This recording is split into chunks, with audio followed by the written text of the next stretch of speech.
selamat lingkungan alatai, salam sujud keranda melempang. Perkenalkan, saya Jeka Sepriana. Di sini saya akan menjelaskan pengertian panaturan, bahasa dalam panaturan, penerima ajaran panaturan, penyebar panaturan, dan sejarah penyusunan panaturan. Baik, yang pertama yaitu pengertian panaturan. Apa sih itu panaturan? Panaturan adalah kitab suci agama Keharingan yang memuat tentang pokok-pokok ajaran ritual, norma-norma yang diwahyukan atau difirmankan oleh Tuhan Yang Maha Esa.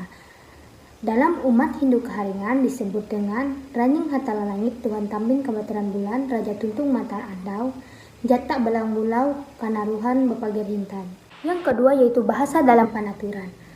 Bahasa yang digunakan dalam panaturan adalah bahasa Sangyang, yang merupakan bahasa sakral yang digunakan pada mantra yang ada pada ritual Hindu Keharingan.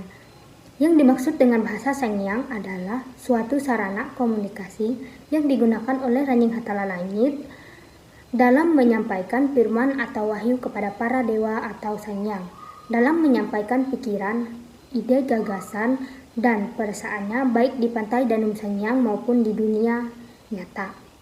Dari definisi di atas maka jelaslah bahwa bahasa Sangyang bukan saja digunakan untuk berhubungan atau berkomunikasi dengan Ranying Hatala Langit atau Tuhan beserta dewa atau malaikat, tetapi juga berfungsi sebagai sarana komunikasi antara sesama manusia.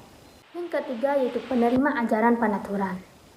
Dalam ajaran leluhur Keharingan, penerima ajaran panaturan ini dikenal dengan sebutan Bawi Ayah. Dengan demikian, maka hidup akan senantiasa terarah karena melangkah dengan tuntunan perkiraan yang tercerahkan. Selain dari itu, penemuan yang kita saksikan tersebut hal serupa juga disaksikan dalam sejarah kehidupan leluhur Hindu Keharingan, yang merupakan segala bentuk ajaran yang disampaikan oleh Ranying Hatala atau Tuhan pada keturunan Raja Bunu atau manusia sebelum diturunkan untuk mengisi kehidupan di dunia ini.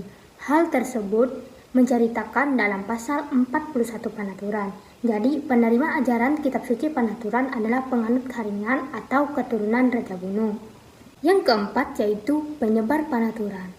Masyarakat Dayak di Kalimantan Tengah mengenal adanya kepercayaan asli yang disebut Keharingan. Pada awalnya, kepercayaan Keharingan tidak memiliki kitab suci, dan ajaran hanya disampaikan secara lisan dari suatu generasi ke generasi berikutnya. Ajaran-ajaran ini disebut sebagai panaturan. Ranying Hatala Langit menurunkan sekelompok pengajar yang disebut dengan Bawi Ayah untuk mengajar kembali ajaran-ajaran dan tata ritual. Ada beberapa varian informasi mengenai jumlah kelompok pengajar yang disebut dengan Bawi Ayah. Dan yang kelima yaitu sejarah penyusunan panaturan.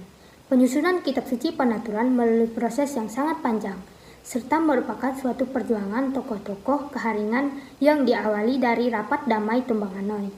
Kemudian dilanjutkan oleh para tokoh muda Keharingan dalam memperjuangkan eksistensinya melalui Serikat Keharingan Dayak Indonesia yang disingkat dengan SKDI.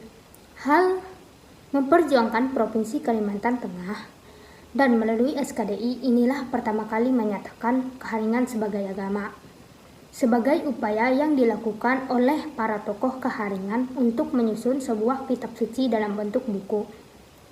Pada saat itu, dengan menghimpun data dokumen dan tulisan atau wahyu yang bersumber dari Maha Pencipta Ranying Hatala Langit yang diturunkan oleh Ranying Hatala Langit melalui Bawi Ayah. Kemudian manusia keturunan Raja Bunu di pantai Danum Kalunan atau dunia. Sekian dari saya, semoga bermanfaat. Saya tutup dengan Prama Santi. Om Santi Santi Santi Om Sahe.